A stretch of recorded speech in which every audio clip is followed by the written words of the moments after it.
According to women who work in the profession of sex work, they have reported feeling worthless, dirty, and disgusting, according to the article, What is the Nordic Model? On top of this, they are also put in vulnerable situations to sexual violence, such as rape, incest, and domestic violence. It is apparent that sex trafficking and prostitution are huge problems within the United States that not only put our citizens at risk, but citizens of other countries at risk for sexual violence. Right now, our country punishes both parties of sex work. However, to deter the demand for prostitution, we should punish the buyer and decriminalize the sex worker and protect her, or the women that are usually part or drawn into the stark profession. I realized it was really so immoral to use a woman for his body and for sex, especially when she's coerced to it and profited on by a third party. The Nordic plan, however, proved successful in deterring prostitution, lowering sex trafficking rates, and providing ample opportunities for these women. These women have endured the struggles and abuse of forced sexual coercion for too long. It is time to provide these women with a new opportunity by deterring the demand of prostitution. To truly understand the problem here in the United States, we have to understand the horrors that sex workers do go through here in the United States. Sex trafficking and prostitution include acts that are not only demoralizing but put women in dangerous situations that are life-threatening and can scar them forever. Women who participate in prostitution in the United States participate in the most dangerous profession. According to prostitution in the United States, 204 of 100,000 sex workers die. What's more astonishing is that the women are prosecuted more than the men who use their bodies and the men who profit off of them, the pimps. Of the 70 to 80,000 arrests, according to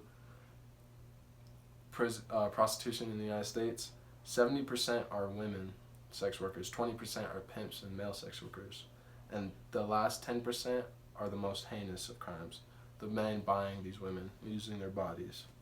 Not only are women at risk for that, they're at risk for being trafficked in and out of the United States for profit.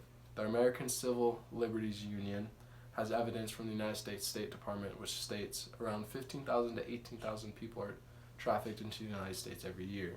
This is all of human trafficking, not just sex trafficking. But those who endure sex trafficking go through physical, psychological, and sexual abuse, as well as the abuse of their legal protections.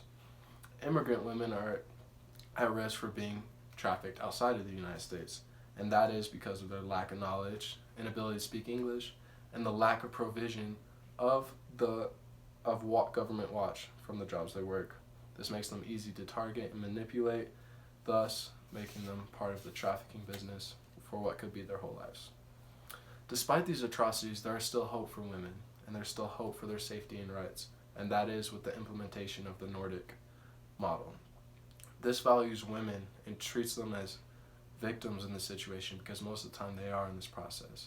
This focuses on criminalizing the buyer of sex and decriminalizing the sex worker, finding other options for her outside of this profession. Simply, this takes away the demand for prostitution, the buyers for it, thus eliminating sex trafficking and deterring people from prostitution. The first step for the United States would have to be implementing two federal laws, that being criminalization of buying sex and decriminalization of the prostitutes. Second, the State Department would have to continue its job of crushing trafficker kingpins and lowering human trafficking as much as they can. Third, as prostitution rates start to decline, it is important to know that we have our rehabilitation centers in place and ready, as well as workforce opportunities for these women. It's definitely going to take some time and definitely going to take some money, but as long as we get these in place, it's going to prove useful for not only deterring prostitution, but lowering sex trafficking numbers. This plan will definitely prove beneficial for women in the United States. That is because there's evidence. Samuel Lee and Petra Pearson have evidence of 4 models of prostitution. That is decriminalization, criminalization of the buyer, criminalization of the prostitute, and legalization. Of these 3 models, Sweden's model, criminalization of the buyer, shows the least amount of sex trafficking here of the highest sex trafficking countries. Marianne Peters with CNN also found that Sweden, Norway, Finland, Northern Ireland, and Iceland, all countries that have implemented the Nordic model, have been effective in limiting the amount of prostitution. And finally, Daphne Brahms saw a decrease in the percentage of men buying sex in Sweden from 13.6% in 1996 to 7.4% in 2014. This model gives the women the protection that they need, as well as discouraging men from committing something evil. So let's look at the costs of implementing this. Some U.S. citizens may be mad of paying more tax dollars, or they could be mad over this futile debate of trying to end something so big and dangerous. And finally, why aren't the women being punished if they're doing something sinful? First of all, prostitution in the U.S. states tax dollars already for the 70,000 to 80,000 arrests in prostitution right now is already costing citizens $200 million a year. And of course it's going to be challenging to end trafficking, but it's important to protect the women who were forced and coerced into this instead while we're trying to fight off the evil. And finally, women should not be punished because they are the victims here, and most of the time they're feeling unwanted. On the other hand, let's look at the benefits and see if they outweigh the costs. This provides women with other options as well as maintaining their dignity. There are statistics showing that Sweden has the least amount of trafficking out of all model plans, as well as prostitution rates have declined in all countries it's been implemented in.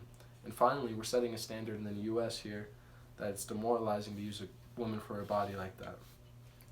All in all, I hope I made it clear that the United States needs a reform here for sex work in order to protect these women and in order to hopefully one day eradicate sex work here, prostitution, and sex trafficking. We reviewed the dark side that sex workers have to go through, a model that provides women with safety, as well as deterring the demand for prostitution. We have proof that it works in other countries, as well as benefits outweighing the costs. So let's take a